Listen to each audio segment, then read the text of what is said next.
जय हिंद दोस्तों, स्वागत है आपका हमारे YouTube चैनल 92 एजू पर। तो आज का हमारा एक नया टॉपिक है सातत्य समीकरण। जैसा कि हमने पिछली वीडियो में बताया था धारा रेखी और विक्षुब्ध में कि हमारा जो इसके बाद रहेगा वो सबसे most topic equation of continuity सातत्य समीकरण रहेगा, क्योंकि इस इक्वेशन का उपयोग हमारी बर्नौलीज थ्योरम में भी होता है। इसलिए आज का हमारा टॉपिक चलिए शुरू करते हैं सातत्य समीकरण। लेकिन टॉपिक शुरू करने से पहले इसके बारे में हम जान लेते हैं थोड़ी सा। तो हम जानेंगे कि सातत्यता या फिर कंटिन्यूटी कहलाती क्या है। तो चलिए यहाँ पर एक मान लेते हैं कि एक कमरा है और इसमें 2 गेट हैं। कल्पना हमारी कि कमरा है, इसमें 2 गेट हैं।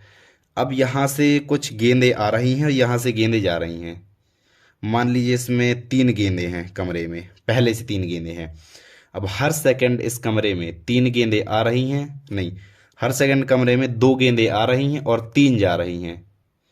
मतलब 2 गेंदें आईं और 3 चली गईं, फिर 2 आई, फिर 3 चली गईं, फिर 2 आई, इसके बाद फिर 3 चली गईं, अब फिर से 2 आई। अब नहीं 3 जा सकती क्योंकि 3 गेंदें ही नहीं हैं, 2 गेंदें हैं। तो यहाँ पर हमारी सातत्यता जो है ख़त्म हो गई। मतलब अगर कम आए और ज़्यादा चीज़ चली जाए तो वहाँ पर सातत्यता नहीं होता। अब दूसरा केस कंसीडर करते हैं हम कि मान लीजिए हमारे पर कुछ गेंदें हैं, 3, मान लो 3 गेंदें हैं। अब इस कमरे में आ रही हैं 3 गेंदें आ रही हैं हर सेकंड और 2 गेंदें जा रही हैं। 2 गेंदें चली गई, फिर इसके बाद 3 फिर आई, इसके बाद फिर 2 चली गई, फिर 3 आई। मतलब हर सेकंड एक एक गेंद बढ़ रही है। अब जैसे गेंद बढ़ती जाएगी तो ये कमरा फुल होता जाएगा। लेकिन ये कब तक फुल होगा? क्योंकि कमरे की लिमिट है कि कहाँ तक इसमें गेंदें आ सकती हैं। तो ये लिमिट के बाद जैसी लिमिट आ जाएगी तो उसके बाद इसमें गेंदें आना बंद हो जाएंगी। तो यहाँ पर भी हमारी कंटिन्यूटी समाप्त हो जाएगी। तो इसे नहीं हम कंटिन्यूटी कहते हैं। ऐसा केवल एक ही कंडीशन में हो सकता है और वो कंडीशन होती है कि इसमें 3 गेंदें आए हर सेकंड और 3 गेंदें बाहर निकले। 3 आएंगी, 3 बाहर निकलेंगी, आएंगी, बाहर निकलेंगी। तो हमारा जो कंडीशन है हमारी वो सातत्य मतलब कंटिन्यूटी चलती रहेगी अनंत काल तक। तो इसे कहते हैं हम सातत्यता या फिर कंटिन्यूटी। तो चलिए अब शुरू करते हैं अपना सातत्य समीकरण का। हाँ, तो चलिए शुरू करते हैं। अब देखिए यहाँ पर ये हमारा जो पाइप है एक, जिसका ये वाला सिरा जो कि बहुत ही ज़्यादा मोटा है और ये वाला सिरा पतला है। तो यहाँ से यहाँ पर वेग हमारा कम होगा, जो v1 का मान है हमारा। यहाँ पर देखो a1, इसका मान लो क्षेत्रफल a1 है और इसका मान लिए क्षेत्रफल a2 है। तो फिर a1 का मान a2 से बड़ा होगा। a1 इसका क्षेत्रफल इससे बड़ा है, देखने में लग रहा है। और v1 का मान, ये v1 का मान ये हमारा बड़ा नहीं छोटा होगा, ये हमारा होगा छोटा v2 से। क्योंकि जब यहाँ से हमारा पानी जाएगा तो यहाँ पर दाब कम होगा, माना यहाँ पर दाब P1 है और यहाँ पर मान लिया दाब P2 है। तो यहाँ पर जो हमारा P1 का मान है कम होगा और P2 का मान अधिक होगा। इस वजह से V1 का मान V2 से कम होगा, मतलब यहाँ का वेग यहाँ के वेग से कम होगा। अब चलो इसे, अब शुरू होती है हमारा सातत्य समीकरण का है, अब शुरू होता है। चलिए अब शुरू होता है हमारा सातत्य समीकरण का जो इक्वेशन है वो डिराइव करते हैं। तो हम सबसे पहले मानते हैं बहुत ही छोटा समय अंतराल मान लिया हमने टी समय में हमारे जो फ्लूइड के कण है, तरल के कण है, वो यहाँ से चलकर कहीं यहाँ कहीं इस प्रकार से आ जाते हैं, यहाँ कहीं आ जाते हैं। मतलब कितनी दूरी तय करेंगे, दूरी कितनी तय करेंगे मतलब विस्थापन या फिर दूरी। अब कितना होगा ये जानते हैं हम सबसे पहले। विस्थापन का सूत्र क्या होता है? वेग गुणे समय अंतराल, समय। लेकिन वैसी दूरी का भी होता है, चाल गुणे दूरी, चाल गुणे समय। तो इसलिए विस्थापन बराबर वेग गुणे समय। मतलब यहाँ से यहाँ तक का विस्थापन, चूंकि सबसे पहले जान लो ये कंटिन्यूटी में है, पाइप से जो पानी निकल रहा है कंटिन्यूटी में है। मतलब जितना पानी अंदर जाएगा उतना ही पानी बाहर निकलेगा। मतलब m1 का जो हमारा मान होगा, m1 का मास m1 होगा वो m2 के बराबर होगा। सबसे पहले इतना समझ में आया कि जितना हमारा पानी अंदर जाएगा उतना बाहर निकलेगा।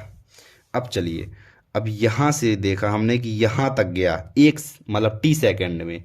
टी सेकंड में कितनी दूरी तय कर रहा है, इसका वेग v1 है, तो v1 t, v1 t इतनी दूरी तय करेगा।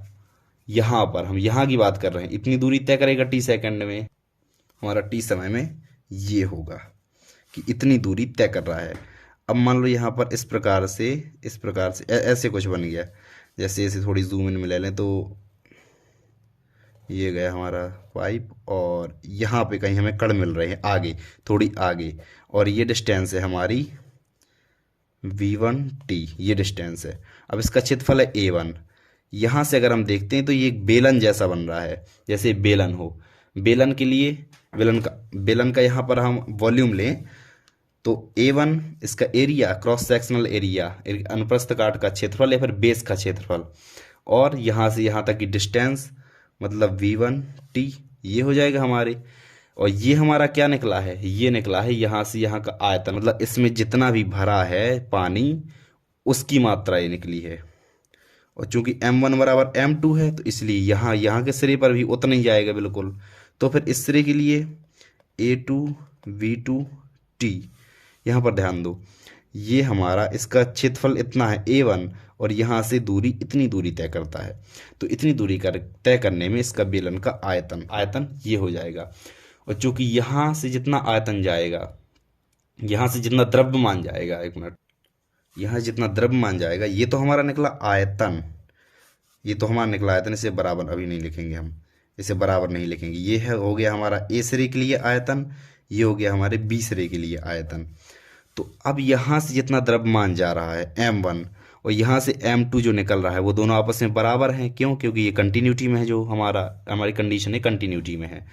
अब m1 क्या होगा, m1 हमारे द्रव्यमान, ये हमारा निकला है आयतन, तो इसमें घनत्व का गुणा कर दे, द्रव्यमान बराबर आयतन गुणे घनत्व, और इस पे हमने घनत्व माना है ρ1, तो ρ1 a1 v1t equal to ρ2 a2 v2t।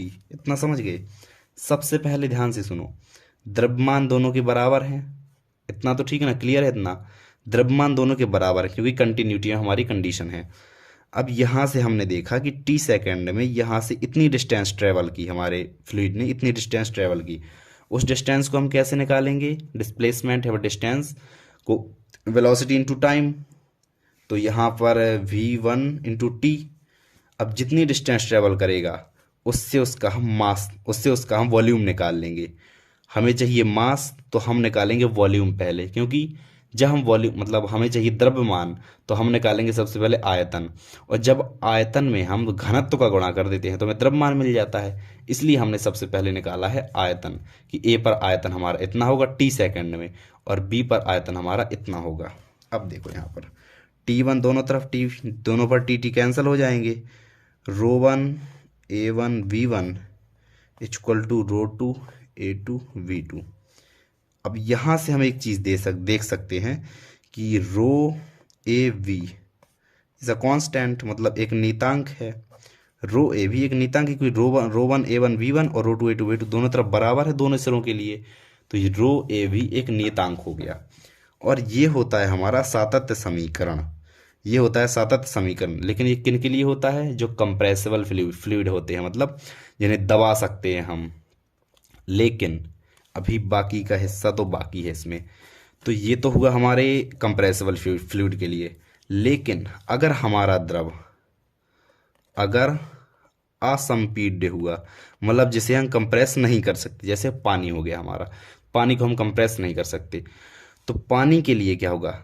अगर हमारा जो द्रव है असंपीड्य है, मतलब उसे हम दबा नहीं सकते, तो सोचिए इस कंडीशन में क्या होगा। इस कंडीशन के लिए अभी इसे हटाओ क्योंकि ये हमारा एक निकल आया।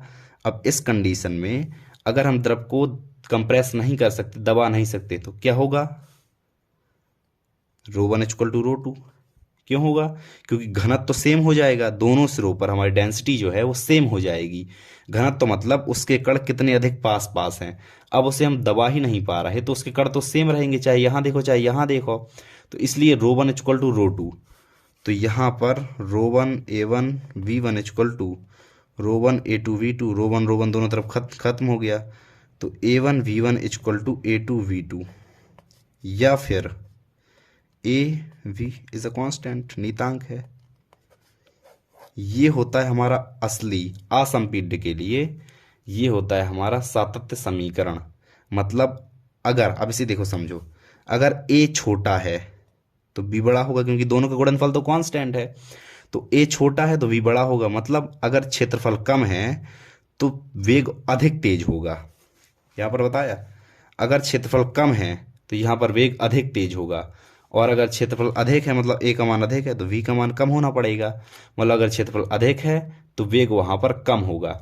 सतत समीकरण में यही बताया गया है कि क्षेत्रफल अधिक तो वेग कम, और क्षेत्रफल कम तो वेग अधिक होता है।